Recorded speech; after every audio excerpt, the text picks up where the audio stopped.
Hello friends, welcome back to சர்பத் கிர் channel. நான் கார்த்திகா முத்து. இன்னைக்கு ரொம்ப சூப்பரான ஆட்டோட ரத்த பொரியல் தாங்க பார்க்க போறோம். டேஸ்ட் ரொம்ப சூப்பரா இருக்கும். இந்த ரத்த பொரியல் வந்து நல்ல அயன் கண்டென்ட் அதிகமா இருக்குங்க. ஸோ குழந்தைங்க எல்லாருக்குமே வீக்லி ட்வைஸ் கொடுத்தா ரொம்ப நல்லது. வாங்க இப்போ ஒரு சூப்பரான ரத்த பொரியல் எப்படி பண்றதுன்னு பார்க்கலாங்க. நான் இன்னைக்கு ஆட்டு ரத்த பொரியல் பண்றதுக்கு 1 கப் அளவுக்கு ரத்தம் வாங்கியிருக்கேன். இதை வந்து ஒரு பெரிய பவுல் எடுத்துக்கோங்க. அதுல போட்டுட்டு ஒரு 3-4 டைம் நல்ல தண்ணி ஊற்றி நல்லா வாஷ் பண்ணிக்கோங்க. ஏன்னா அதுல ஆட்டோட அந்த ஹேர் வந்து இதுல இருக்கும்.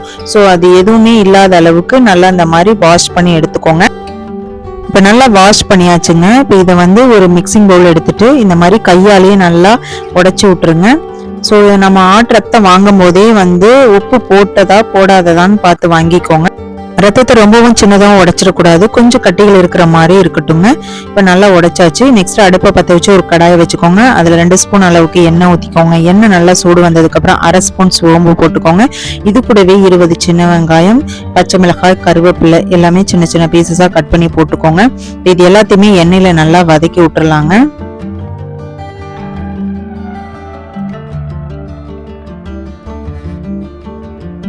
வெங்காயம் நல்லா வதங்கிருச்சு. இது கூடவே 1/2 ஸ்பூன் அளவுக்கு இஞ்சி பூண்டு பேஸ்டையும் நல்லா வதக்கிக்கோங்க. இஞ்சி பூண்டு பேஸ்ட் நல்லா வதங்கினதுக்கு அப்புறம் மசாலா சேர்த்துக்கலாம். 1/4 ஸ்பூன் மஞ்சள் தூள், 1/2 ஸ்பூன் அளவுக்கு மிளகாய் தூள். இது எல்லாத்தையுமே நல்லா எண்ணெயிலே வதக்கி விட்டுருங்க. இப்போ மசாலா நல்லா வதங்கினதுக்கு அப்புறம் நம்ம கரைச்சி வச்சிருந்த ஆட்டு ரத்தத்தை இதுல போட்டுக்கோங்க. போட்டுட்டு இந்த மாதிரி ஒரு கரண்டி வச்சுட்டு இந்த மாதிரி நல்லா மிக்ஸ் பண்ணி விட்டுட்டே இருங்க. இடையிடையே கிண்டிகிட்டே இருக்கும் பொழுது கொஞ்சம் அடி பிடிக்க ஆரம்பிக்கும். ஸோ நான்ஸ்டிக்ல வச்சுட்டீங்க அப்படின்னா கொஞ்சம் அடி பிடிக்காது. ஒரு 10 நிமிஷத்துல நல்லா திக்காகி இந்த மாதிரி பிளாக் கலர்ல மாறணும். ஸோ இப்போ இது வந்து வெந்திருச்சான்னு எப்படி செக் பண்ணுவீங்கன்னா, இந்த மாதிரி எடுத்துட்டு ஓப்பன் பண்ணி பார்த்தீங்கன்னா உள்ளுக்குள்ள வந்து பிளட் இருக்காது. ஸோ இதுதான் கரெக்டான ஸ்டேஜ். இப்போ ரத்தம் நல்லாவே வெந்துருச்சு. இப்போ ஃபைனலா கொஞ்சமா உப்பு, இது கூடவே மிளகுத்தூள், 1 கை அளவுக்கு தேங்காய் துருவல், இது எல்லாத்தையும் போட்டுட்டு ஃபைனலா கொத்தமல்லி இலையை தூவிட்டு சர்வ் பண்ண வேண்டியதாங்க.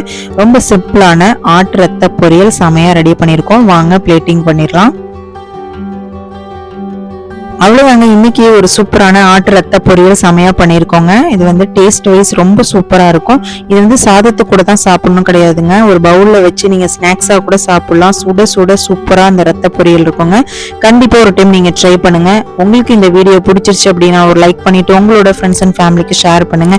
நாளைக்கு ஒரு சூப்பரான ரெசிபியோட நான் உங்களை வந்து மீட் பண்றேன். தேங்க்யூ ஃபார் வாட்சிங்.